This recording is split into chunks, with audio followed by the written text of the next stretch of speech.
Good morning, everyone. I'm Noe Peña, Director for Mission CISD, Director for Technology Systems. And I'm going to talk a little bit of, about, sorry, there you go, about cybersecurity and just a summary of that great presentation from Hilltop Cybersecurity, Hilltop Securities. Just a refresh, because I know that we see it on the news every day, and it's you know, from one day to another. It's another city, another school district, another company. You know, some of these, I'm sure you've seen them. FBI working to restore Port Neches Grove ISD database after hackers hold them for ransom, and you know, many of these are, you know, showing up daily. With this pandemic, a lot of people stopped working. The hackers didn't. So this is just going on and on every day. That you know, some people get hit. Some one day it's in a hospital. One day another one is a school district. So just a little quick statistics. 10 to 12% of U.S. cybercrime is reported. That is not even close to what is actually, you know, happening. But for many reasons, for you know, to not be exposed or anything, it is not reported. So it's only 10 to 12% is reported. 4.1 billion records were exposed in data breaches in the first half of 2019. The three sectors that complied for 90% of breaches records is government, retail, and technology. At least 134 attacks on public entities in 2019. 1 in every 302 emails to public entities is malicious, according to Symantec. 90% of cybersecurity breaches are due to human error. Last year, it was like 70 to 80%. Now it's 90. Only 5% of organization folders are protected. And this it's going to be a 6 trillion global cybercrime damages predicted by 2021. And for this reason, we have to develop a cybersecurity awareness culture.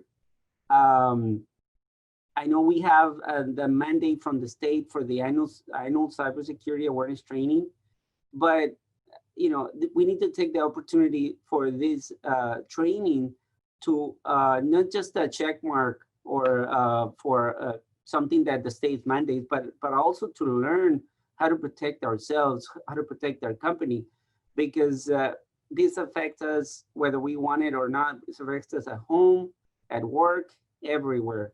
And the cybersecurity trainings are excellent to learn all the tactics that hackers are using nowadays to try to get you to click on something, to try to get you somewhere or another. Regular communication from leadership regarding cybersecurity threats, it's a must. Leadership needs to know what is happening, how we're getting attacked. Like all school districts, all companies are getting attacked on a daily basis. Many people don't see it, but we're on the technology, we see it. We here at Mission, we see about 80 to 90,000 emails blocked every day. And everybody's in the same boat. For that reason, we need to develop a cybersecurity program. Designate someone in your agency to manage cybersecurity. This person is a must-have nowadays. We have so many things that need to be protected. Finance records, information, student records that you must have, and provide them with the resources and the time they need to implement that program.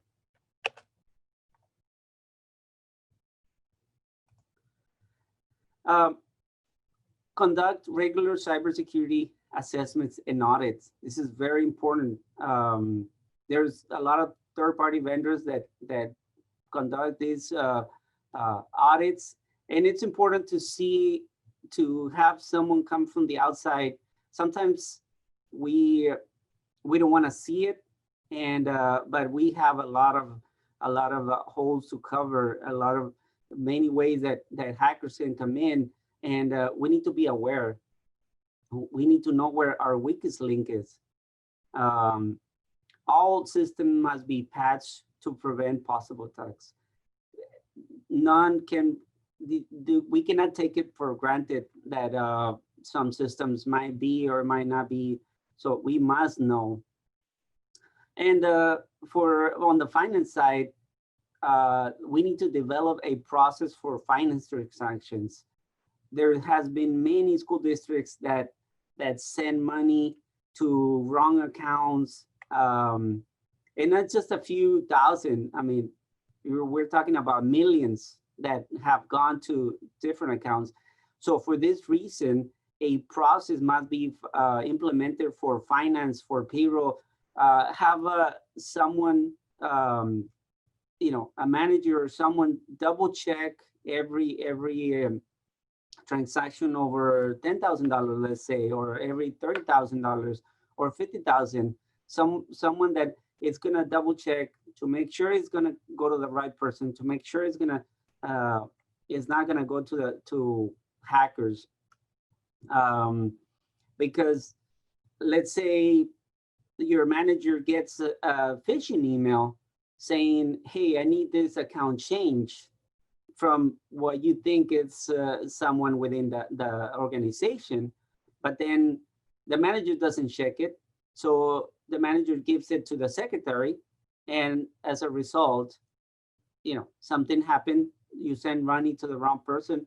So those kind of processes are the ones that need to be checked. And it's like they say, it's not a matter of if, but when. Security can be inconvenient. Empower your technology IT staff to help you protect you. I know it's inconvenience. It's an inconvenience to change your password every 3 months, 6 months, but that's gonna help you protect you in the long term. Where if a data breach happened, your password is not compromised. It's less risk that your password was compromised. If you don't have an internal IT security resources, procure managed security services. Texas Department of Information Resources Managed Security Services, they have this type of services. The Department of Homeland Security, they also have, and there are also third-party vendors. Here in the district, we use Gradient. It's a great company that gives us 24/7 monitoring. It's a great resource. I think it's one of the most valuable tools that we have ever bought here in the district as far as protecting against cybersecurity. And no amount of money or resources will guarantee your security. If hackers wanna break into your network, I mean, they break into billion-dollar companies that, you know, as a school district, they can easily break into if they really wanted to. Identify your resources and have an incident response plan before an incident occurs. Think about business continuity. What's going to happen if you get attacked, if you get locked out of your network? How are you going to pay your employees? How are you going to do that? So these things have to be in place before anything happens. Like I was talking about 24 network monitoring. This is a great service that it's invaluable, because you always have eyes on your traffic, on your network at all times, from outside of the network and inside of the network. With this, what this service does, if they see something malicious, they stop it automatically. They stop attacks immediately, and then they call you saying, hey, there was something that, going on in your network. We stopped it. Please look into it. And when it all fails, your backup and recovery, like they say, it's not a matter of if, but when. And when it happens, be prepared. Good backups are a must. You have to have good backups if you want to have business continuity, or like if you don't want to pay a ransom, because sometimes that's what it comes down to. If you have no other choice, sometimes you have to pay the ransom. Multiple backups to different destinations are also a must. You have to have different, because the first thing hackers hit is your backups. They hit your administrators, and then they can get to your backups. That's the first thing they log, your backups. Offsite backups are a must, and I'm talking about in the cloud, but also a backup offsite, completely disconnected from the network. Have a hard drive, an external hard drive with backups. It can be stored in a safe somewhere, so that to prevent someone getting it. But if you're looking to protect, really protect from hackers, it needs to be completely off the network. And that's all I have. If you guys have any questions.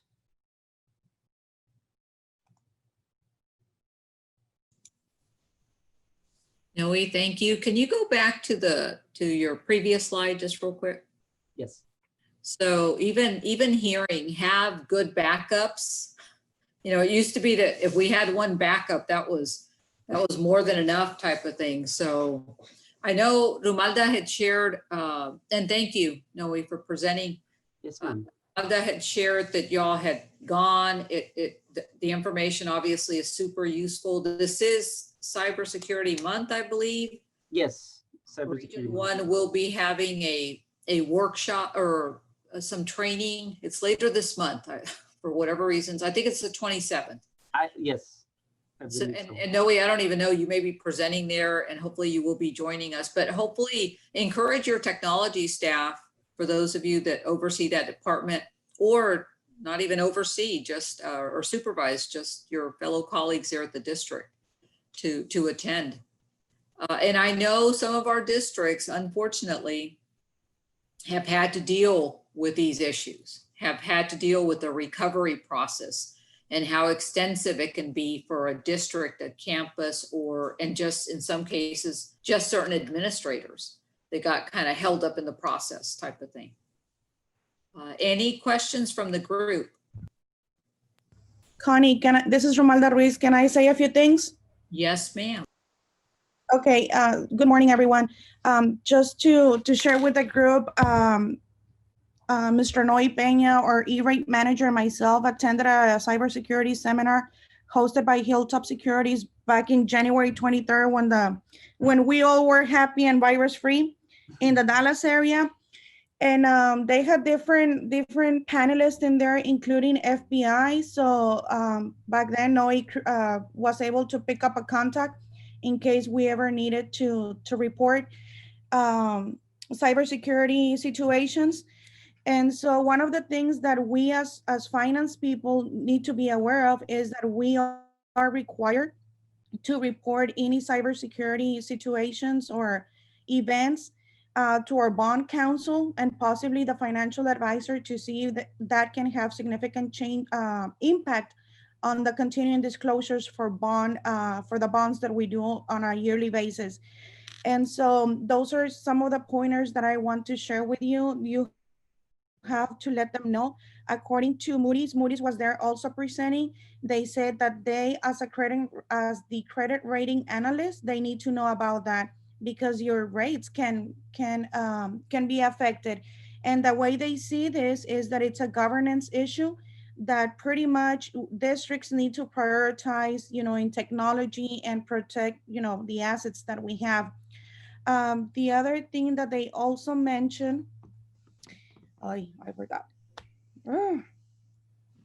it was, I'm sorry, I'm going blank. For sure it was the credit rating. Oh, insurance. Make sure that you have cybersecurity insurance. And what levels of insurance do you have? In our case, we have a $1 million coverage on cybersecurity in our property and casualty insurance. So just make sure you have that.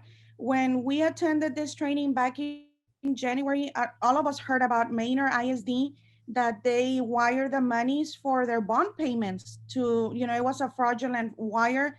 And so they had to, Maynard ISD had to call a special board meeting to do a budget amendment in order to process the payment. And so in talking to my bond legal counsel, which also serves or is also the legal counsel for that district, we didn't hear in the news the good news, right? But they were able to recover some monies because they had a cybersecurity insurance coverage insurance.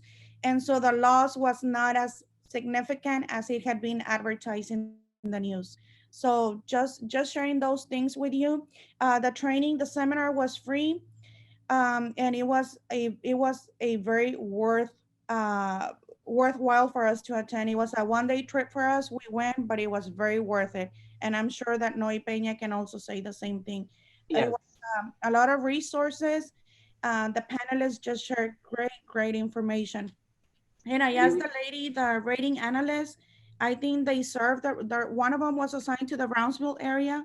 And so I said, maybe you can come and present at Region 1. And so um, hopefully, we'll have an opportunity in the future where where those trainings come to our area, because all the information they provided is just critical for all of us. That's all I have to say, Connie.